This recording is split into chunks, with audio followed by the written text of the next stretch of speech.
In this video, I will be talking about repairing bad credit, and let me tell you, I have been there and done that one too many times.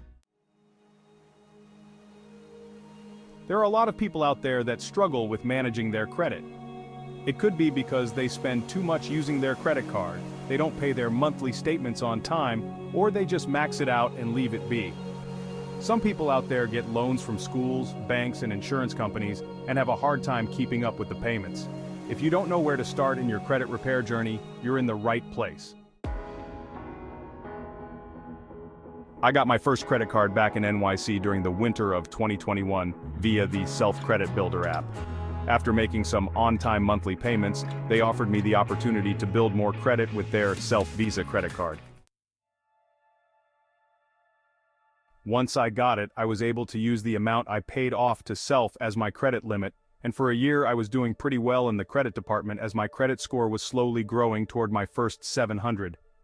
At this point in my life, however, I would relocate to Seattle to find a better living for myself.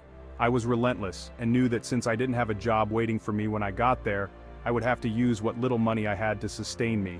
That is, my credit cards. At this point, I had 3 credit cards, all with a $500 credit limit. My Self card, a Capital One Quicksilver card, and a Credit One bank card. I was managing enough to keep myself fed, but not well enough to keep up with my card payments. Soon, I would max out all of my cards in an effort to stay fed. It didn't help that I also had unpaid medical bills from years prior in my collections. After a couple of months, my priorities shifted from credit payments to saving for an apartment.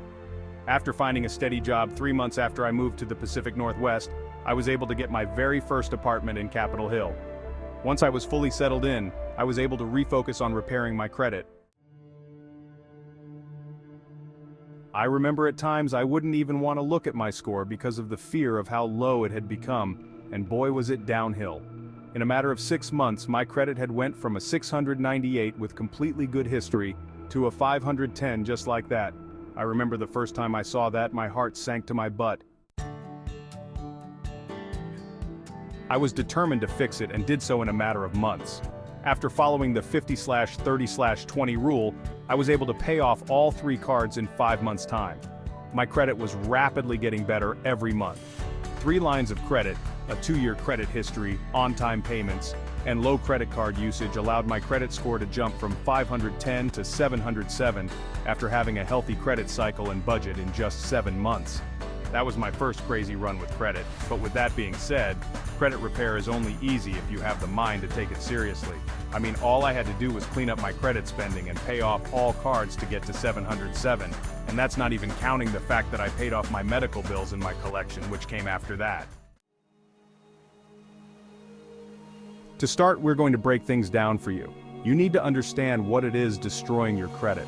It can range from maxed out cards to unpaid debt collections. If you want to find out the specifics, then I would download the Experian app on your phone or device. Make an account, and once your bank accounts and/or cards are linked, you will be able to view all of your credit history, reports, and score absolutely free with no hit to your credit score, unlike the big banking companies. Once you've seen what is hurting your credit, you need to figure out which debt or collection you want to tackle first, and then budget accordingly.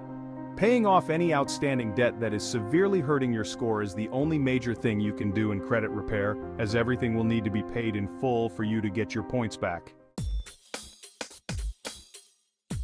If you notice anything in your credit history that doesn't seem right to you or may even seem like fraud, contact the bank or use the Experian app and make a dispute on any unusual bills, statements, or charges. It's essential to know that the process might not be finished in a few months and could sometimes take up to a year, but remember, starting now is way better than starting later. It also depends on how much debt you're in as well. Everything in finance comes full circle. Saving and budgeting are your 2 best friends in any area of finance and show great responsibility.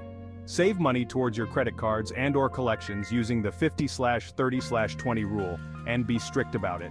The longer you go with bad credit, the worse your credit history will be and the lower your score will be. Always remember to stay strong in this mental battle of finance.